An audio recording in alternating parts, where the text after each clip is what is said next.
So welcome to Smart Accounting classes. The topic that we are going to discuss today is higher purchase system. तो higher purchase system का मतलब क्या होता है? देखिए, जब हम लोग कोई भी चीज़ खरीदते हैं, व्हेन वी परचेज समथिंग, तो परचेज करने के टाइम पे बेसिकली हम लोग दो सिस्टम में परचेज करते हैं। एक होता है हम लोग का कैश परचेज और एक होता है हम लोग का क्रेडिट परचेज। तो कैश परचेज और क्रेडिट परचेज के बारे में तो हम लोग सब जानते ही है कि कैश परचेज मतलब कोई भी चीज सामान को हमने साथ ही साथ सेल किया है, उसमें हम लोग को पेमेंट कैश या बैंक में साथ ही साथ मिला है, तो इमीडिएट हम लोग को जो पेमेंट मिलता है उसको कैश पेमेंट, कैश परचेज बोलते हैं।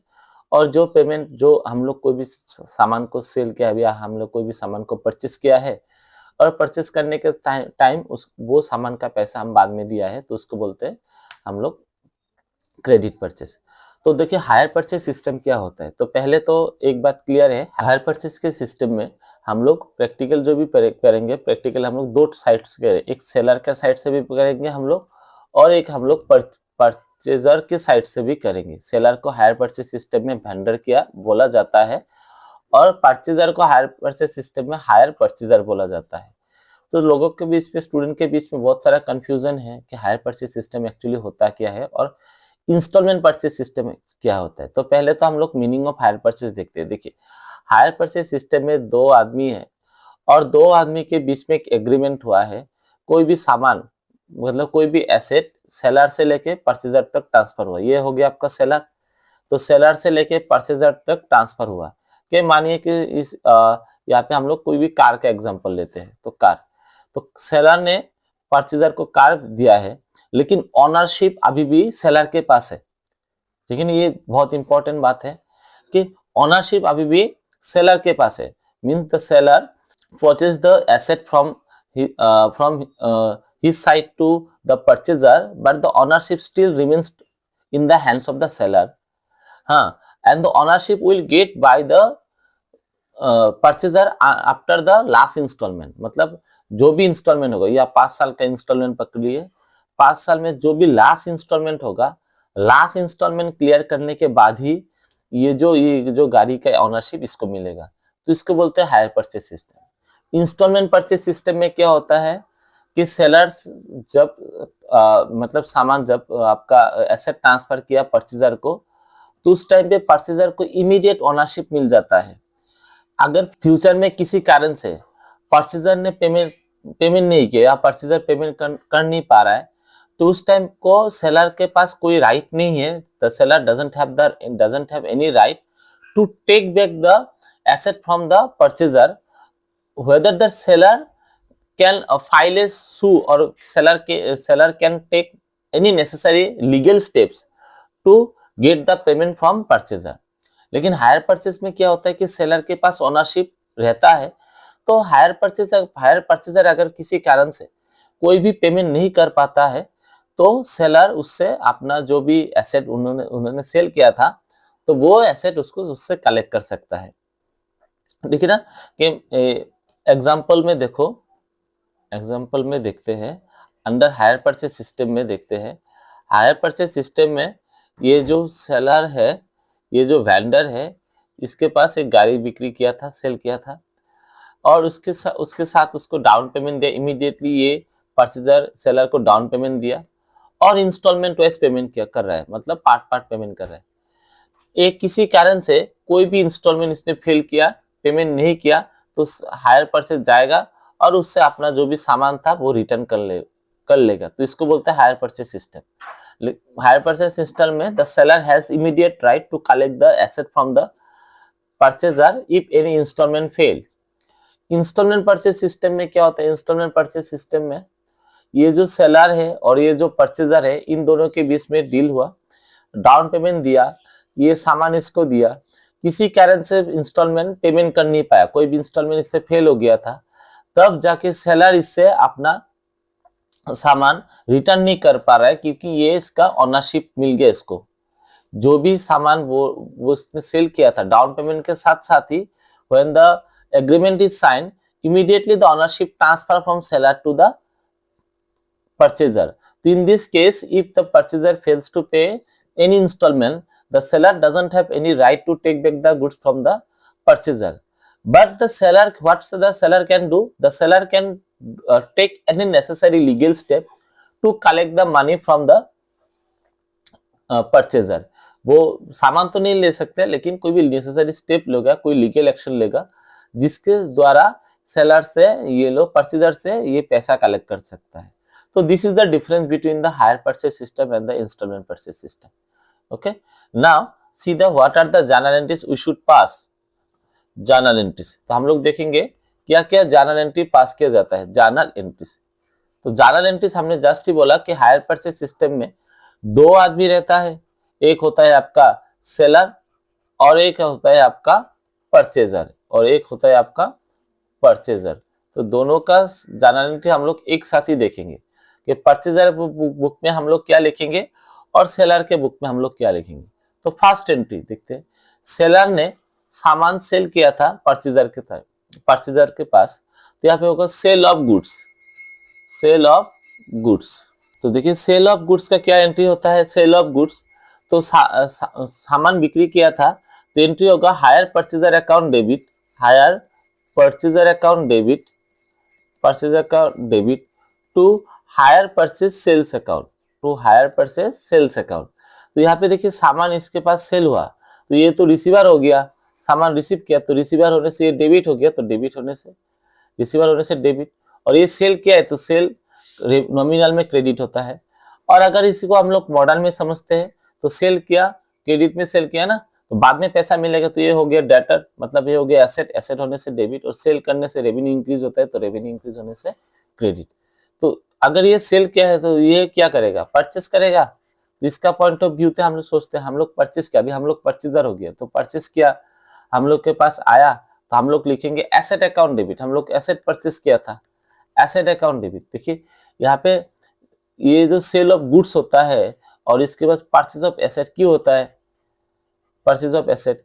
देखिए एक जो शोरूम है, कार का जो शोरूम है, तो कार का शोरूम में, तो कार शोरूम वालों के लिए गुड्स हो गया, सामान हो गया, क्योंकि ये लोग कार खरीदते हैं for the purpose of resale. तो गुड्स का मीनिंग क्या होता है, गुड्स मीन्स दोज थिंग्स और those articles which are purchased for the purpose of reselling. Resale के पर्पस में जो खरीदते हैं उसको बोलते हैं गुड्स। तो शोरूम में जो भी जितना सारा कार रहेगा ना, वो सारा कार इन लोगों के लिए गुड्स है, इसलिए इसको सेल ऑफ गुड्स। और हम लोग गाड़ी खरीदा है, कार खरीदा है, वो हम लोग के लिए एसेट है, क्योंकि हम लोग तो रीसेल पर्पस के लिए खरीदते नहीं है, तो हम लोग के लिए वो एसेट है, इसलिए हम लोग लिखा परचेज ऑफ एसेट। तो एसेट खरीदने के साथ साथ एसेट हम लोग के इंक्रीज होते, एसेट डेबिट बैलेंस और asset real account comes in हुआ, तो इसलिए debit. To hire vendor account, to hire vendor account, okay, to hire vendor account. तो ये आपका हो गया, ये एक साल पकड़ते, ये साल का पहला एंट्री, पहले हम लोग एसेट को परचेज किया। नेक्स्ट 2 नंबर में आ जाएगा down payment receipt, down payment receipt मतलब डाउन पेमेंट का पैसा मिला, डाउन पेमेंट रिसिप्ट। तो यहाँ पे सामान खरीदने के साथ साथ ही क्या किया, बायर ने, परचेजर ने ये जो परचेजर था, परचेजर ने वेंडर को पेमेंट किया, डाउन पेमेंट दिया है। तो डाउन पेमेंट देने के साथ साथ इनके पास पैसा आया, तो एज ए वेंडर हम लोग के पास पैसा आया, तो बैंक बैलेंस इंक्रीज हुआ, to bank account debit to hire purchaser account, to hire purchaser account मतलब पैसा आया, बैंक बैलेंस इंक्रीज हुआ, और हम लोग का हायर परचेजर से मिला, हायर परचेजर मेरा डेबिट बैलेंस था, मतलब डेटर था, पेमेंट करने के साथ साथ डेटर मेरा थोड़ा डिक्रीज हुआ, तो ये हो गया हम लोग का क्रेडिट। और इसको अगर हम लोग ट्रेडिशनल में समझते हैं तो बैंक बैलेंस, बैंक पेमेंट करने के साथ साथ बैंक रिसीव किया पेमेंट, तो बैंक पेमेंट रिसीव करने के साथ साथ क्या होगा, बैंक आर्टिफिशियल पर्सन रिसीवर होगा, तो डेबिट। हायर परचेस किया था, हायर परचेजर पर्सनल अकाउंट में गिवर हो गया, तो ये हो गया आपका क्रेडिट। कभी आप बैंक भी लिख सकते हैं, आप कैश भी लिख सकते हैं, अगर कैश में पेमेंट किया तो कैश में पेमेंट करने से कैश कम्स इन हुआ, कैश रियल अकाउंट कम्स इन होने से आपका डेबिट। और हायर परचेजर ने किया था, हायर परचेजर आपका पर्सनल अकाउंट में गिवर हुआ, तो वो हो गया क्रेडिट। अगर ये डाउन पेमेंट रिसीव करते हैं तो हायर परचेजर क्या करेंगे, मतलब अभी हम लोग हायर परचेजर हो गया, hire purchase down payment paid, हम लोग डाउन पेमेंट किया ना अभी, तो डाउन पेमेंट किसको पेमेंट किया, वेंडर को पेमेंट किया, वेंडर रिसीव किया पैसा, तो vendor account debit, vendor receive किया, वेंडर अकाउंट डेबिट, और पैसा हम लोग के साथ क्या कैश गोज आउट हुआ टू और बैंक अकाउंट, ठीक है। नंबर 3 में। अभी साल के एंड में हम लोग जब इंस्टॉल में मतलब ये यहाँ पे देखिए 1 साल के हिसाब से लेते हैं। यहाँ पे एसेट गया, डाउन पेमेंट हुआ, करने के साथ साल के एंड में अब इंस्टॉलमेंट देने का टाइम है। तो इंस्टॉलमेंट देने का टाइम से पहले हम लोग इंटरेस्ट कैलकुलेशन करेंगे, इंटरेस्ट का ड्यू एंट्री करेंगे कि कितने इंटरेस्ट है। क्योंकि 5 लाख का गाड़ी हम लोग आपको 5 साल में दे रहे हैं, 5 साल में आप पैसा देंगे, तो हम थोड़ी ना आपको ऐसे देंगे। तो इसका मतलब आपको थोड़ा तो कुछ इंटरेस्ट पेमेंट करना है, तो यहाँ पे इंटरेस्ट का कैलकुलेशन होगा। तो इंटरेस्ट ड्यू का एंट्री करते हैं, इंटरेस्ट ड्यू का हम लोग एंट्री करेंगे। तो पहले हम लोग हो गया वेंडर। तो वेंडर होने से इंटरेस्ट वेंडर के लिए इनकम है ना एक्सपेंसेस, यहाँ पे इंटरेस्ट वेंडर के लिए रेवेन्यू है। इंटरेस्ट कहाँ से मिलेगा? हायर परचेजर से मिलेगा। तो हायर परचेजर अकाउंट डेबिट हो गया टू इंटरेस्ट अकाउंट, क्योंकि वेंडर के लिए तो इंटरेस्ट इनकम है, तो इनकम होने से क्रेडिट बैलेंस। नंबर 3 इनके लिए क्या है? इंटरेस्ट ड्यू परचेजर के लिए एक्सपेंसेस है, तो यहाँ पे लिखेंगे interest account debit to hire vendor account, क्योंकि वेंडर को पैसा देना है। नेक्स्ट नंबर 4 अभी इंस्टॉलमेंट का पैसा मिलेगा। इंटरेस्ट रिसीव करने के साथ तक इंस्टॉलमेंट का पैसा मिलेगा। तो वेंडर को पैसा मिल रहा है, तो वेंडर का बैंक बैलेंस या कैश बैलेंस क्या होगा? इंक्रीज होगा टू हायर परचेजर अकाउंट। तो हायर परचेजर से पैसा मिलेगा टू हायर परचेजर अकाउंट। और यहाँ पे इंस्टॉलमेंट पेमेंट हो रहा है, इंस्टॉलमेंट पेड हो रहा है, परचेजर पेड कर रहा है, तो एंट्री होगा hire vendor account debit, vendor को पेमेंट जा रहा है, तो vendor account debit to bank व कैश अकाउंट, टू बैंक या कैश अकाउंट। नेक्स्ट हम लोग नेक्स्ट देखते हैं नंबर 5 में। तो साल के एंड में ये लोग स्टेटमेंट ऑफ प्रॉफिट तो ट्रांसफर करेंगे। यहाँ पे ट्रांसफर का एंट्री होगा, ट्रांसफर का एंट्री में हम लोग क्या लिखेंगे? तो देखिए क्या क्या ट्रांसफर होता है। 1 साल में इन्होंने सेल किया था, तो सेल ट्रांसफर होगा, और इसका जो भी एक्स्ट्रा पैसा था, एक्स्ट्रा इनकम था, क्या था? इंटरेस्ट, ये ट्रांसफर होगा। तो पहले हम लोग क्या करते थे? सेल ट्रेडिंग में ट्रांसफर करते थे। सेल हम लोग ट्रेडिंग में ट्रांसफर करते थे, इंटरेस्ट हम लोग प्रॉफिट एंड लॉस ट्रांसफर करते हैं। तो ये अभी क्या हो गया ना, सेल और आपका इंटरेस्ट एक ही जगह पे ट्रांसफर होगा, वो हो गया statement of profit and loss. तो एंट्री होगा, तो वो क्रेडिट बैलेंस तो hire purchase, sale account debit, interest account credit balance था, ट्रांसफर करने से डेबिट होगा, debit to statement of profit and loss account. ठीक है, तो यहाँ पे हम लोग देखेंगे क्या एंट्री होगा नंबर 5 में। यहाँ पे एंट्री होगा, देखिए इस यहाँ पे थोड़ा दूसरा है, यहाँ पे होगा डेप्रिसिएशन की एंट्री, कि साल के एंड में तो हम लोग का एसेट का वैल्यू डिक्रीज होगा। तो यहाँ पे हम लोग का एसेट का वैल्यू डिक्रीज होने से वहाँ पे डेप्रिशिएट हो गया, एसेट का वैल्यू कमा है, क्योंकि 1 साल पहले जो भी जिस दाम से हम लोग कार खरीदा था उस दाम में तो आज के डेट में है नहीं। तो यहाँ पे हम लोग को एक डेप्रिसिएशन का एंट्री करना है, अगर क्वेश्चन में डेप्रिसिएशन मेंशन है तो यहाँ पे डेप्रिसिएशन जब करेंगे, डेप्रिसिएशन हम लोग के लिए लॉस है, इसलिए डेप्रिसिएशन लॉस डेबिट बैलेंस हो गया, डेप्रिसिएशन अकाउंट डेबिट। डेप्रिसिएशन होने से एसेट का वैल्यू घटता है, तो एसेट डिक्रीज होता है, तो एसेट डिक्रीज होने से टू क्रेडिट। और लास्ट में जाके हम लोग यहाँ पे ट्रांसफर करेंगे, ट्रांसफर। तो यहाँ पे देखिए क्या ट्रांसफर होगा, लॉस मेरे को यहाँ पे क्या पड़ रहा है, हम लोग के लिए डेप्रिसिएशन लॉस है, और हम लोग के लिए ये इंटरेस्ट भी लॉस है। तो यहाँ पे हम लोग को 2 लॉस हुआ है, तो इंटरेस्ट मेरे लिए एक्सपेंसेस हो गया, डेप्रिसिएशन हम लोग के लिए लॉस हो गया, तो एंट्री होगा, ये भी हम लोग प्रॉफिट एंड लॉस पे ट्रांसफर करेंगे। तो यहाँ पे लिखेंगे statement of profit and loss debit to interest account